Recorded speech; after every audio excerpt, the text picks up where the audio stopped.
Une journée un peu particulière parce que c'est le 9 octobre.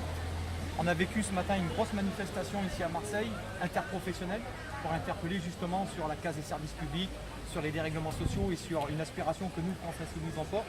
Et puis tu nous as amené ici dans un combat très localisé sur l'hôpital Sainte-Marguerite. Est-ce que tu peux nous en dire un peu plus par rapport à ce qui se passe en ce moment? Ouais, alors en fait, il faut savoir que le site de Sainte-Marguerite et de l'hôpital Salvatore juste à côté, ils sont menacés de fermeture. Salvatore pour l'année prochaine et Sainte-Marguerite d'ici 2021, dans le cadre de ce qu'ils appellent le Copermo. Alors en fait, c'est quoi le Copermo? C'est de dire, ben voilà, la PHM est endettée à hauteur de 1 milliard.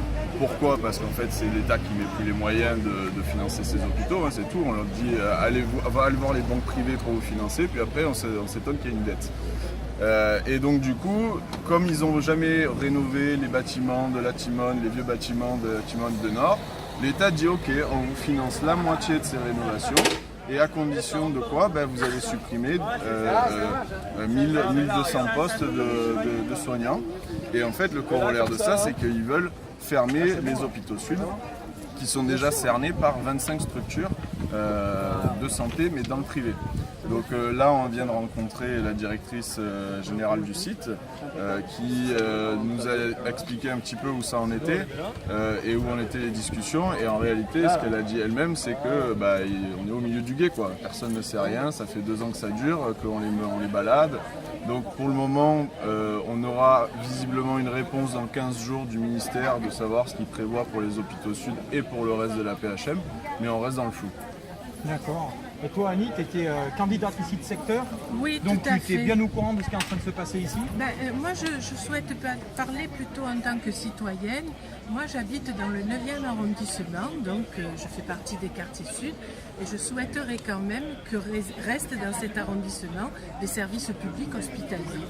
J'ai beaucoup d'amis qui ont mon âge et qui ont dû se faire opérer.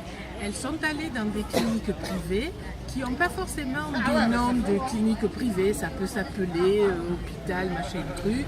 Et en fait, quand on gratte un peu, on voit que ce ne sont que des services privés. Et comme par hasard, ces amis ont eu à verser des dessous de table aux chirurgiens pour être opérés dans les meilleures conditions. Je ne souhaite pas que la population des quartiers sud, comme la population de Marseille d'ailleurs, soit obligée de vivre ce genre de choses dans l'avenir. Parce que pas tout le monde peut verser des dessous de table pour être correctement soigné.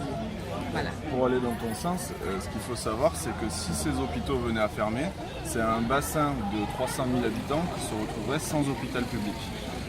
Ça veut dire quand même quasiment, plus que la population du Jura. C'est quand même énorme. Et comme le dit Annie, en fait, il y a une vraie volonté de dériver vers le privé. Parce que qu'est-ce qu'ils font dans le cadre de ce qu'ils appellent les groupements hospitaliers de territoire, donc tout ce truc de modernisation des hôpitaux. En fait, ils disent, par exemple, à Marseille, il y a 3 secteurs. Il y a le nord, le centre et les quartiers sud. En fait, ils leur demandent d'être thématisés. Donc, par exemple, ici, c'était l'appareil locomoteur. Donc, ils ont fermé les urgences, ils ont fermé ci, et en fait, ils tuent des parties d'activité de l'hôpital, sauf que les cliniques autour, elles ont toutes ces activités. Donc de fait, vu le système de transport en commun à Marseille, de fait les gens en fait ils vont plus à l'hôpital public, ils sont automatiquement dérivés vers le privé. Parce qu'ils sont en train de les tuer comme ça petit à petit. Alors là vous aurez tel type de service. Salut les gars. Ici on vous dit ce sera plutôt la psychiatrie, etc. Mais vous n'aurez plus les urgences, vous n'avez plus la réa, vous n'avez plus les blocs, vous n'avez plus ça. Donc en fait dès qu'on a un autre problème que de la psychiatrie, il faut aller dans le privé parce qu'en réalité on ne va pas aller à centre ou à nord parce qu'il n'y a pas de transport en commun. Voilà la réalité des choses. Donc on peut dire une chose aujourd'hui, et c'est le combat qu'on est en train de mener nous les Insoumis, et je remercie les 2 camarades qui sont ici pour ce travail qu'ils font précisément à Sainte-Marguerite et plus largement à Marseille, c'est que dans le combat qu'on mène, on parle bien ici de services publics et de casse généralisée des services publics, donc de l'hôpital public, des transports et de l'ensemble de ce qui représente le bien commun pour nous tous. Donc je vous invite à vous retrouver sur le livret santé de la France Insoumise pour bien comprendre quelles sont les propositions qu'on fait nous aujourd'hui, la France Insoumise, et de se retrouver dans la campagne électorale aux européennes, parce qu'on sait aujourd'hui que ce combat-là, on va le mener aussi au niveau de l'Europe.